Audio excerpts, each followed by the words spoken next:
আজকের মিটিংটা আসলে আপনাদের এখানে সবসময় সাইক্লোন প্রন এরিয়া, ঝড়, জল, বৃষ্টি এবং Siliguri always chicken snake, North ইস্টার্নের গেটওয়ে, এইসব বিচার বিবেচনা করে এই 3 দিন ধরে আমরা শিলিগুড়িতে সিএস নিজেও অনেকগুলো জায়গা ভিজিট করেছেন আমাদের অফিসারদের নিয়ে।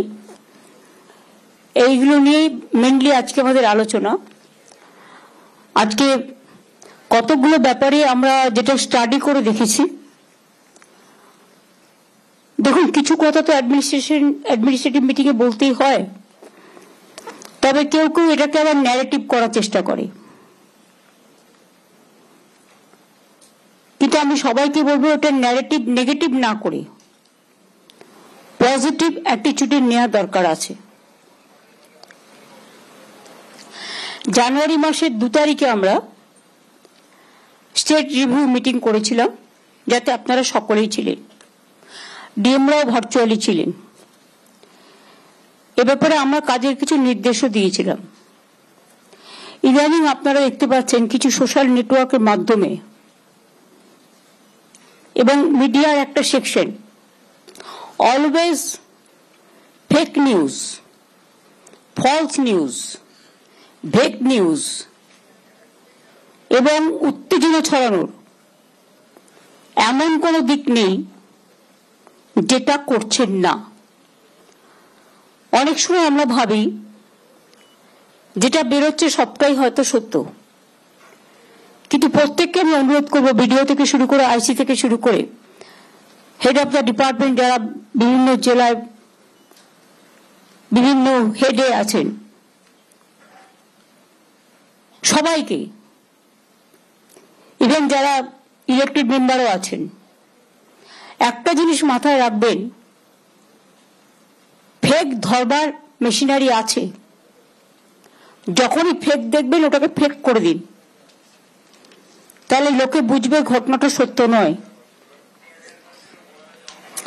আজকের দিনে ফেক বিক্রি করে টিআরপি রেট বাড়ানোর আর টাকা ইনকামের একটা পথ হয়েছে। অনেক সময় আমি দেখেছি রাজস্থানের ছবি নিয়ে বাংলায় দিয়ে দেওয়া হয়, বাংলায় ঘটেছে বলে।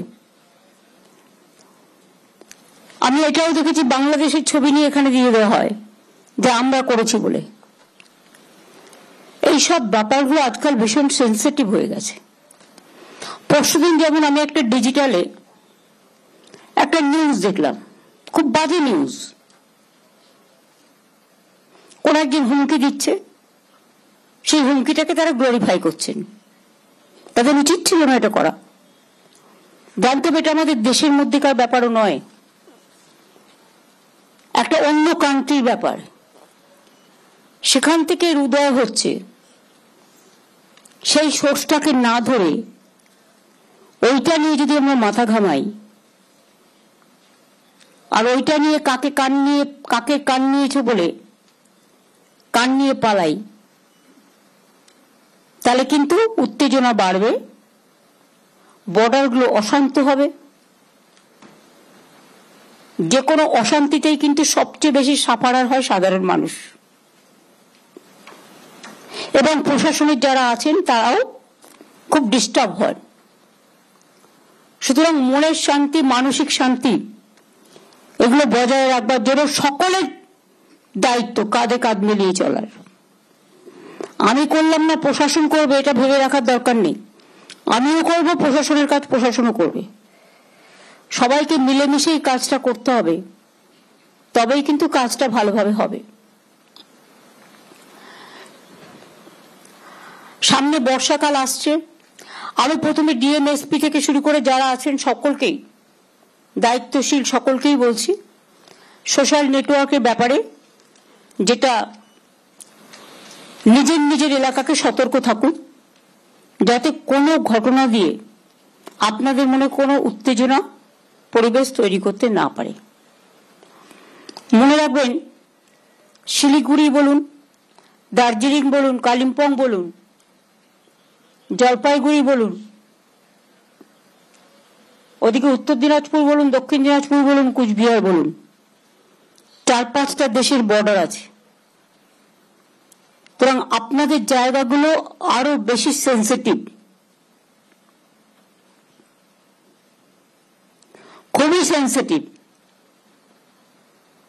সেজন্য আপনাদের কাজটা খুব মন দিয়ে করতে হবে। অনেক সময় অনেকে ভাবে আমাকে নর্থ বেঙ্গলে দিয়ে দিচ্ছে, আমি হয়তো ডিপ্রাইভ হয়েছি। না, যারা নর্থ বেঙ্গলে কাজ করে তারা কিন্তু অনেক গুরুত্বপূর্ণ কাজ করেন এবং তাদের যে নর্থ বেঙ্গলের সৌন্দর্য দেখার উপলব্ধি হয়, শারীরিক মানসিক বিকাশ হয়, সেটা কিন্তু অনেক সময় অনেকের হয় না। আমরা অনেক সময় ভাবি এয়ার কন্ডিশনে থাকলে ঠিক আছে, আমার গরম লাগছে না, আমি ঠান্ডায় আছি, ভালোই আছি। কিন্তু অ্যাকচুয়াল মডার্ন সায়েন্সে বলছে যে আপনি যতটা অন্তত কিছুটা সময় বাইরে থাকবেন, কারণ বাইরের গরমই হোক, জলই হোক, বাতাসই হোক, হাওয়াই হোক, এটা কিন্তু শরীরকে অনেক দেয়। শরীরের যা কিছু ভালো জিনিস প্রকৃতি থেকে কিন্তু আসে। কাজে উন্মুক্ত প্রকৃতির মধ্যে আমাদের বিচরণ করার একটা নিশ্চয় ভালো দিকও আছে। দুর্যোগ মোকাবিলার প্রস্তুতি এখন থেকে করতে হবে।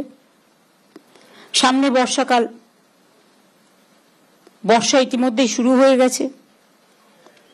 গত কয়েক বছরে আপনারা আমফান থেকে শুরু করে নানা রকম সাইক্লোন আপনারা দেখেছেন। আপনারা গত বছরে দেখেছেন ময়নাগুড়ি, জলপাইগুড়ি কিভাবে টর্নেডোর মধ্যে দিয়ে হঠাৎ করে হয়ে গেল, বা হঠাৎ করে হরকা বানের জল ছেড়ে দিল ভুটান থেকে, মালে কতজন ডুবে মারা গেল। তো এগুলো আপনাদের অভিজ্ঞতা আছে, অভিজ্ঞতা থেকে শিক্ষা নিতে হয়। রাজ্য, জেলা, ব্লক স্তরে কন্ট্রোল রুম চালু করতে হবে এখন থেকে। ব্লকগুলো খুব ইম্পর্টেন্ট। জেলা ম্যাজিস্ট্রেট কখন কি বললো তারপর আমি করব তা নয়। ডিএমরা তো নির্দেশ দেবেনি, কিন্তু নিজেদেরও পালন করার দায়িত্ব অনেক প্রয়োজন আছে। সমস্ত অফিসার স্টাফদের সর্বোচ্চ সতর্কতার পর্যায়ে থাকতে হবে। এনডিআরএফ, এসডিআরএফ, ডিএমজি, সিভিল টিমগুলোকে সক্রিয় রাখতে হবে। উত্তরবঙ্গে বন্যা হয় মূলত আপনারা জানেন তিস্তা নদী, তোরসা নদী, রায়ডাক নদী, সংকোষ নদী, ডিমা, কালচিনি, বিভিন্ন নদীগুলো যে উৎপত্তি স্থল, যে ক্যাচমেন্ট এরিয়া, অর্থাৎ সিকিমে বর্ষা হলে আমরা ডুববো। বেঙ্গলটা হচ্ছে জাস্ট একটা নৌকার মতো। ঝাড়খণ্ডে বর্ষা হলে ডুবে যাবে দক্ষিণবঙ্গ, ভুটানে বর্ষা হলে ডুবে যাবে উত্তরবঙ্গ, নেপালে বর্ষা হলে ডুবে যাবে উত্তরবঙ্গ। এটা আমরা সেন্ট্রাল গভর্নমেন্টকে ইতিমধ্যেই জানিয়েছি যে ইন্দো ভুটান একটা চুক্তি করে যে রিভার কমিশন আছে সেখানে আমাদের রিপ্রেজেন্টেটিভ থাকার দরকার আছে।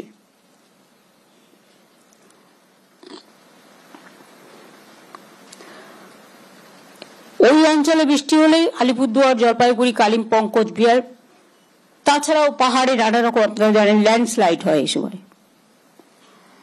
আর তাছাড়া ভুটানে অবস্থিত বাঁধগুলো থেকে হঠাৎ করে জল ছেড়ে দিলে আলিপুরদুয়ার এবং জলপাইগুড়ি বন্যায় ভেসে যায়। তবু তো অনেকগুলো বাঁধ মেরামতি, সংস্কার, অনেক কিছু করা হয়েছে। আগে বন্যার নিয়ন্ত্রণ এবং গঙ্গা ভাঙন এই দুটো সেন্ট্রাল গভর্নমেন্টের হাতে ছিল, এখনো আছে। কিন্তু গত 14 বছর 15 বছর ধরে আমরা কিন্তু কোনো পয়সা পাইনি। এমনকি বন্যা হলেও বন্যার ত্রাণে আসামও টাকা পায়, কিন্তু আমরা পাই না।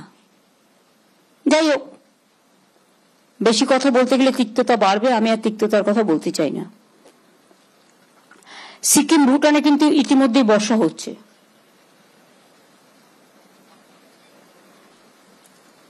ফলে আপনাদের একটু সতর্ক থাকতে হবে, বন্যার সময় মানুষের পাশে দাঁড়াতে হবে।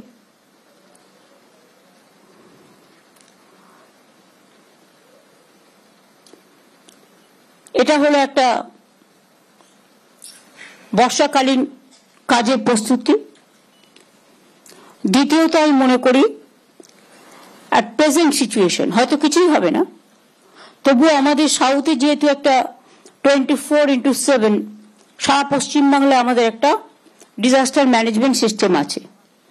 আমি উত্তর কন্যাতেও একটা করতে বলবো, দুষ্যন্ত আগরওয়াল এটা দেখে নেবে, এবং দুষ্যন্ত নারিয়াল, এবং জেলায় জেলায় যাতে এটা থাকে সেটা দেখে নিতে হবে, কানেকশন থাকবে। অনেক সময় বেশি বৃষ্টি হলে কানেকশনটা নষ্ট হয়ে যায়, দরকার হলে ইন্টারনাল ফোনের ব্যবস্থা করতে হবে, যেটা ডাইরেক্ট ফোন, প্রত্যেকটা জেলার সাথে কমিউনিকেশন, এবং জেলাগুলো ব্লকের সাথে কমিউনিকেশন।